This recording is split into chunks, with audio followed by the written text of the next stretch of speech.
Hello hello नमस्कार सबैजनालाई। आज चाहिँ म एउटा के अरे यो धेरै साथीहरूले भनेअनुसार यो चाहिँ हाम्रोतिर यसलाई बेलौती भनिन्छ। बेलौतीको पात 5वटा लिएको छु अनि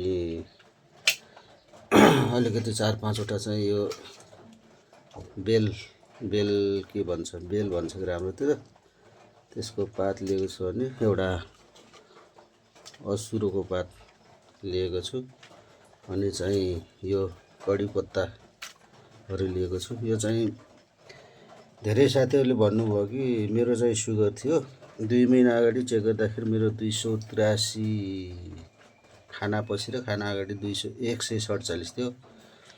त्यसपछि मैले उहाँहरूले भन्नुभएको थियो रेगुलर डेली चाहिँ खाने भन्नुभएको थियो, तर चाहिँ म अलिकति डराएँ। त्यही भएर मैले दुई दिन पछि एक दिन छोडेर 2 दिन छोडेर खाने गरेको छु। यो चाहिँ पछि 1 महिना पछि चेक गर्दाखेरि मेरो सुगर 140 फास्टिङ अनि खाना पछिको चाहिँ 166 मा झरेको थियो। फेरि अस्ति त्यसको ठ्याक्कै 1 महिना पछि अस्ति म गएको थिएँ, चेक गर्दाखेरि 118 खानापछि थियो।